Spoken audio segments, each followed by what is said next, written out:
C'est donc ma dernière prédication avant de quitter l'église baptiste de Joinville-le-Pont. Ça me coûte parce que notre église va devenir votre église. Alors pour préparer ce message, je me suis inspiré du style de plusieurs épîtres qu'on trouve dans la Bible. Vous avez remarqué, en tout cas ceux qui lisent et étudient la Bible, que souvent il y a dans les épîtres un enseignement qui est développé sur plusieurs thèmes.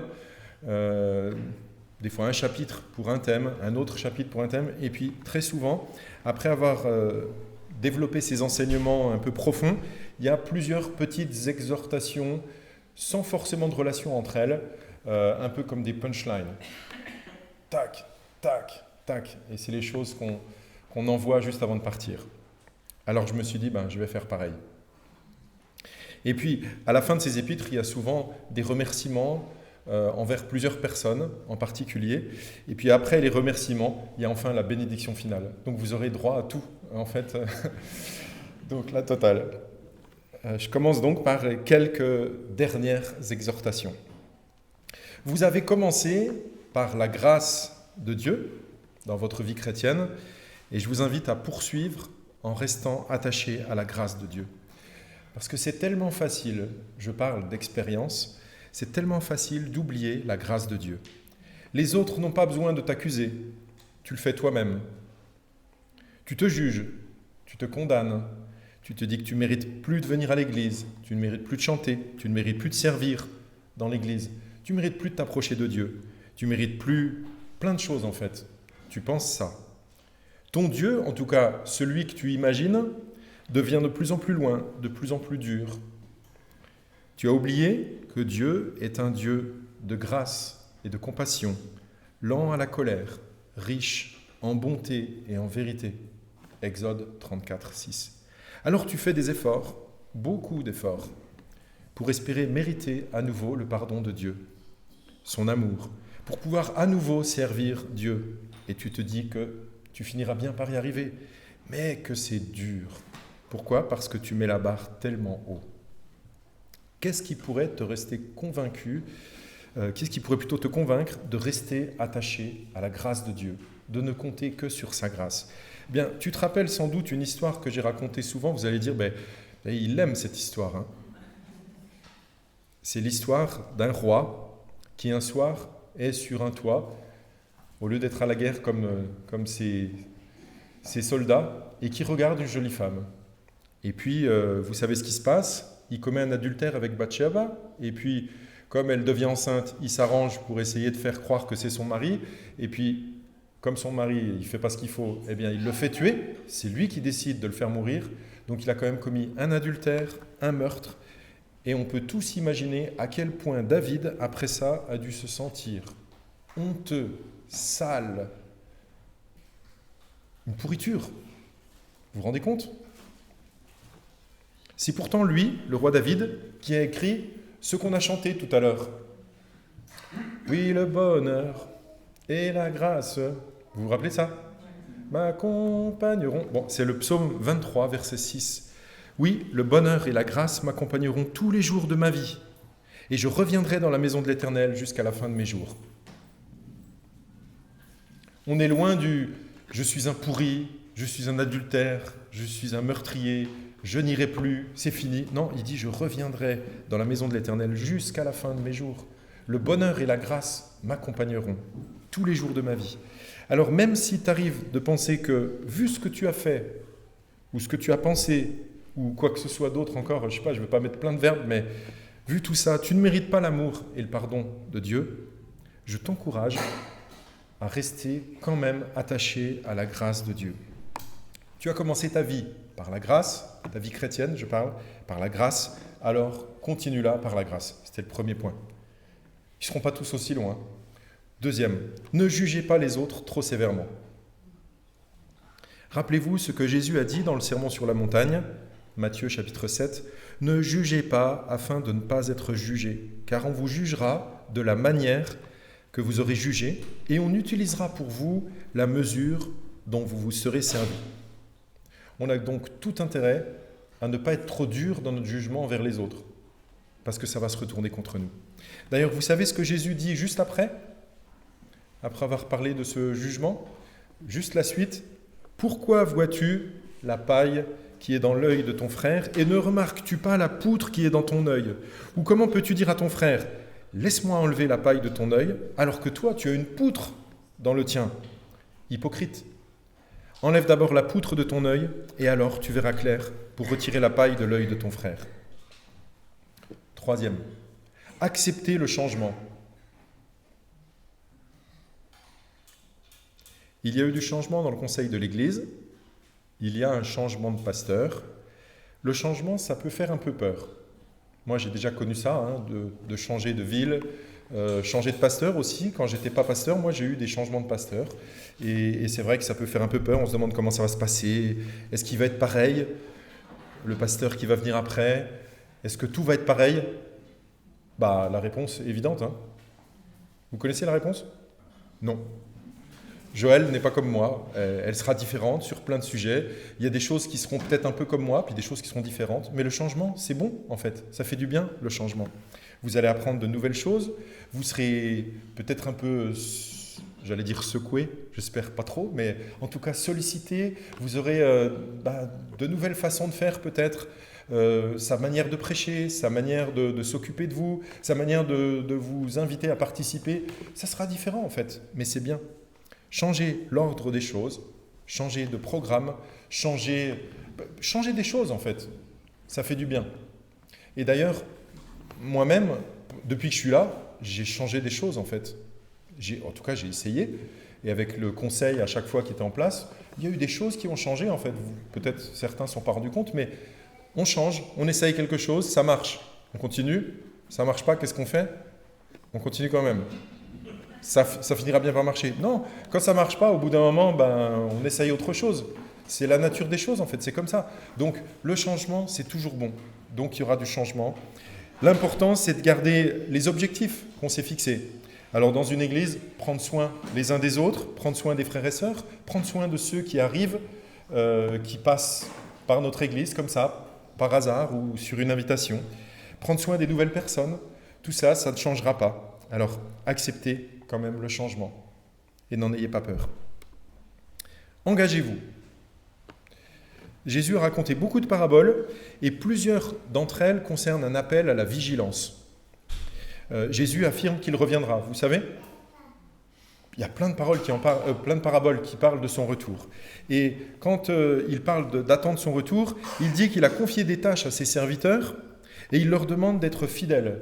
On trouve ça notamment dans Matthieu 24, il dit « Heureux le serviteur que son maître, à son arrivée, trouvera occupé à son travail. » Alors dans une église, il y a beaucoup de services possibles, beaucoup de services nécessaires. Je sais qu'il faut être raisonnable, il ne faut pas tout donner et trop donner au risque de louper ses études si on est étudiant, au risque de louper sa vie de famille si on est marié, qu'on a des enfants. Il faut savoir doser, jauger. Mais ne rien donner et tout garder pour soi de son temps, de sa vie et de ce qu'on est, c'est sans doute louper quelque chose. C'est bien de participer à la vie de l'Église et de s'engager. En plus, il y a des fois, ça m'est arrivé que certains me disent « Comment on peut faire pour t'encourager ?» Eh bien, je crois que la première réponse qui me vient du tac au tac, quand on me demande « Comment on peut faire pour t'encourager ?» c'est « Sois présent et engage-toi ». Des gens présents et engagés, ça donne l'impression qu'on est dans le même bateau, on avance. Croyez que tout est possible à Dieu et affirmez la souveraineté de Dieu. Tout est possible à Dieu. Il peut faire des miracles, il peut changer vos vies, il peut vous guérir, il peut guérir des gens, il peut faire des choses extraordinaires. Il faut l'affirmer. Et il faut aussi affirmer la souveraineté de Dieu. C'est lui qui décide ce qu'il fait, comme il veut, quand il veut. Psaume 115, verset 3, « Notre Dieu est au ciel, il fait tout ce qu'il veut. » N'oubliez pas que Jésus revient bientôt. J'en ai parlé tout à l'heure. Vous savez que de plus en plus, la vie passant, on finit par s'habituer et presque oublier que Jésus revient. Et c'est un peu normal, en fait. Jésus a averti ses disciples, il y a déjà bien longtemps, par plusieurs paraboles, plusieurs histoires, et j'en ai sélectionné un extrait, toujours dans Matthieu 24, au verset 36. Jésus dit « Quant au jour et à l'heure, personne ne les connaît, pas même les anges du ciel, ni même le Fils. Mon Père seul les connaît. En effet, dans les jours précédant le déluge, les hommes mangeaient et buvaient, se mariaient et mariaient leurs enfants, jusqu'au jour où Noé est entré dans l'arche. Ce qui est arrivé à l'époque de Noé arrivera de même au retour du Fils de l'homme. Ils ne se sont doutés de rien jusqu'à ce que le déluge vienne et les emporte tous. Il en ira de même au retour du Fils de l'homme. En fait, si on lit ça, franchement, c'est un peu... c'est un avertissement solennel. Eh ouais, bien sûr. Je suis d'accord. C'est ce que ça veut dire en fait. Hein. Oui.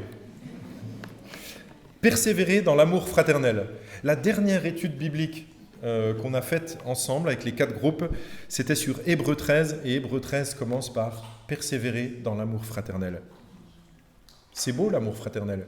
C'est prendre soin les uns des autres, veiller les uns les autres. Pas veiller, surveiller les autres, mais veiller les uns les autres. Encouragez-vous, aidez-vous, parfois supportez-vous les uns les autres, c'est vrai aussi. Mais c'est prenons soin les uns des autres. Et vous avez tous des choses que vous aimeriez qu'on fasse pour vous. Non ? Vous aimeriez qu'on fasse quelque chose pour vous ? Qu'on dise du bien de vous, qu'on vous encourage, qu'on pense à vous, qu'on vous appelle, qu'on vous écrive, qu'on vous dise combien vous êtes merveilleux, qu'on passe du temps avec vous, qu'on vous fasse un bon repas, qu'on fasse tout ça. Voilà, je vais résumer ça avec Matthieu chapitre 7, verset 12, la règle d'or. Tout ce que vous voudriez que les hommes fassent pour vous, vous aussi faites-le de même pour eux, car c'est ce qu'enseignent la loi et les prophètes. Plus que 2 avant les remerciements. Ça va ? C'est pas trop long ? Et si vous n'avez pas tout retenu, vous irez sur YouTube, hein, vous pourrez regarder encore si vous voulez. Accueillez les uns les autres, continuez à accueillir ceux qui viennent dans l'église. C'est hyper important, non, avec un Y, hyper important, l'accueil. On l'a tous ressenti, ce besoin, en fait, quand on arrive dans un lieu, que ce soit une église ou un autre, de se sentir quelqu'un et de ne pas se sentir comme un fantôme. Non ? C'est tellement déchirant à la fin d'un culte d'être là planté comme un piquet, que personne ne vous remarque et que vous vous dites « mais j'aurais mieux fait de rester chez moi et jamais je n'y retournerai ». Parce que ce genre de sentiment, je suis pasteur, je l'ai déjà eu aussi. Hein, donc quand on visite une église, si on n'est pas accueilli, si on ne nous dit pas bonjour, si on ne prend pas soin de nous, franchement ça fait mal. Parce qu'on est des êtres de relations, non ? Qui n'aime pas les relations ? Il y en a ? Non ? Personne ne lève la main ? Plus ou moins, hein, mais on aime ça en fait. On aime être... voilà. Alors, en particulier, vous allez accueillir, et j'espère que vous continuerez comme ça, que j'entendrai toujours des louanges de l'église de Joinville, que c'est une église accueillante et tout ça. En particulier, je vous encourage à penser à accueillir chaleureusement votre futur pasteur. J'imagine que pour elle, pour tout nouveau pasteur qui arrive, c'est... il quitte un lieu où il était bien, et puis il se retrouve dans un autre, et là, d'un seul coup, comment ça va se passer ? Accueillez-la bien, accueillez son mari, prenez soin d'eux, soyez gentils avec eux, dites-leur combien vous êtes content qu'ils soient là, plutôt que de rien dire, et puis qu'ils se disent, est-ce qu'on est bienvenu ou quoi ? Mettez le paquet pour les accueillir. Et puis la dernière, avant les remerciements, n'abandonnez pas votre espérance. C'est pas parce que ça fait longtemps que vous êtes chrétien que c'est le moment de fléchir et d'abandonner votre espérance. Donc, demeurez en Jésus. Vous vous rappelez ce que lui-même Jésus a dit dans Jean 15, verset 5 « Je suis le cep, vous êtes les sarments. Celui qui demeure en moi et en qui je demeure porte beaucoup de fruits, car sans moi, vous ne pouvez rien faire. » J'arrive aux remerciements. Séquence émotion, j'ai écrit les remerciements, ils sont là devant moi, pour essayer de penser à pas mal de choses. Si quelqu'un ne se sent pas mentionné dans cette liste, j'en suis vraiment désolé. J'ai essayé de faire des efforts pour penser à beaucoup, en tout cas. Donc merci déjà à ceux qui ne sont plus là. Donc c'est les remerciements juste avant que je parte, d'accord ? Après. Donc merci à ceux qui ne sont plus là dans l'église de Joinville. Ceux qui étaient là avant nous, ceux, par exemple, qui étaient déjà à Créteil, qui sont arrivés à Joinville-le-Pont, qui ont bâti cette église, qui ont fait du bricolage, qui ont donné pour que cette église puisse être là pour nous rendre service. Donc à tous ceux-là qui étaient là en 1998, et qui ont été quelque temps dans notre Église, ceux qui sont passés quelques jours, une fois ou quelques années dans notre Église, que le Seigneur vous fortifie et vous bénisse. Merci à Joël Taubois. Ceux qui ne le connaissent pas, c'était le pasteur qui m'a précédé. Donc le premier pasteur de l'église baptiste de Créteil puis Joinville-le-Pont. Un petit mot personnel, Joël, tu as planté, je reprends les paroles de l'apôtre Paul, tu as planté, j'ai arrosé, mais c'est Dieu qui fait croître, amitié, et que Dieu continue à te bénir. Merci aussi à ceux... Non, il n'est pas là. En fait, quelqu'un lui dira, il sera sur YouTube, je pense. Et je pense qu'il est là en esprit, puisque c'était un pasteur d'ici, voilà, forcément. Merci à ceux qui m'ont accueilli comme pasteur en 2008, le conseil de l'époque, et puis tous les membres de l'Église. Merci de m'avoir fait confiance. Merci à ceux qui se sont engagés dans des services dans l'Église, ceux qui se sont engagés et ceux qui sont encore engagés. Imaginez une Église dans laquelle personne ne voudrait servir, dans aucun service. Imaginez. Mais moi, j'ai pas envie d'y aller. Ou alors je pars très vite. Ou j'essaye de faire bouger les choses, mais si ça ne bouge pas, je m'en vais. Ce n'est pas possible en fait. Donc une église, elle fonctionne parce que beaucoup de bénévoles s'engagent.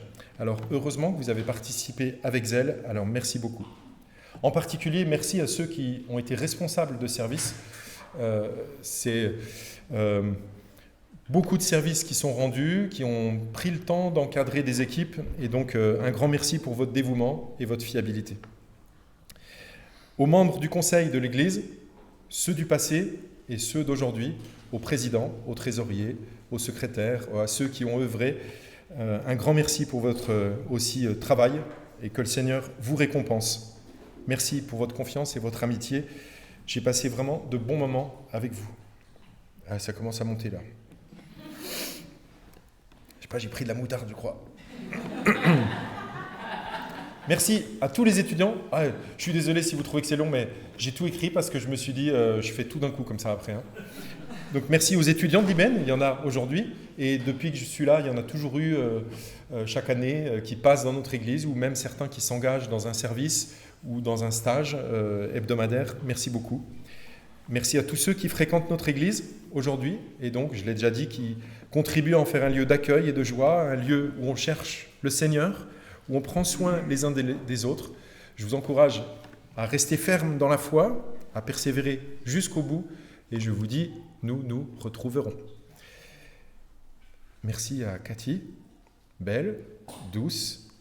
Quand je suis devenu enfant du roi des rois, je lui ai demandé une faveur, qu'il m'accorde une princesse. Et il ne m'a pas déçu, je l'ai trouvée, et je la garde. Merci à mes deux grands garçons, Dario et Timothée, dont je suis fier. Et je pense qu'ils vont faire de grandes et belles choses. Et c'est une joie de les avoir aussi en famille, avec nous. Merci enfin au Seigneur, le Dieu Père, Fils et Saint-Esprit. C'est lui qui nous a aimés, c'est lui qui nous a sauvés, c'est lui qui m'a appelé à son service, qui m'a soutenu et qui mérite nos louanges et nos remerciements. Un dernier remerciement plus personnel envers tous ceux qui m'ont encouragé. Je ne vais pas les nommer pour éviter d'en oublier, mais ils se reconnaîtront. Il y en a qui m'ont vraiment encouragé, qui ont manifesté de l'affection, qui ont prié avec moi, pour moi. Je vous remercie beaucoup et j'ose vous demander de continuer. Les dernières salutations vont pour ceux qui sont sur YouTube. Je sais qu'il y en a qui ne sont pas là aujourd'hui. Il y en a qui nous regardent de temps en temps sur YouTube. Et il y en a même qui sont trop loin pour venir à l'église. Et il y en a qui ne sont jamais venus à l'église en fait et qui nous suivent sur YouTube. Donc je veux en nommer certains parce que c'est beau de voir cette fidélité, cette relation qu'on a tissée sans vraiment se connaître beaucoup. Jérôme, Justine, Alexandre, Jennifer, Anne-Éric, on les connaît quand même bien, Marilène, Jean-Daniel et peut-être d'autres encore qui pensent à nous et qui aujourd'hui sont avec nous par la pensée. J'arrive à la fin de cette dernière prédication à Joinville-le-Pont. C'est fou, j'aimerais dire encore beaucoup de choses, mais j'ai pas le temps en fait. Et de toute façon, les meilleures choses ont une fin, il faut bien que je m'arrête.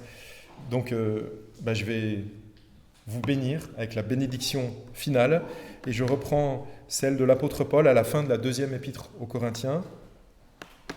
J'ai l'impression que l'apôtre Paul, quand il a fini sa deuxième lettre, Vous avez vu qu'il n'y a pas de 3 Corinthiens? Vous avez remarqué? J'ai l'impression qu'il avait peut-être le même genre d'idée que moi. Il aurait voulu dire encore d'autres choses, mais à un moment, la lettre, il faut bien la finir, quoi. Alors il finit comme ça. Rappelez-vous, c'est pour le reste, frères et sœurs. En gros, je ne peux pas tout dire, quoi. Donc pour le reste, frères et sœurs, soyez dans la joie. Travaillez à vous perfectionner. Encouragez-vous. Vivez en plein accord, dans la paix, et le Dieu d'amour et de paix sera avec vous. Saluez-vous les uns les autres par un saint baiser. Tous les saints vous saluent. On se salue tous. Voilà.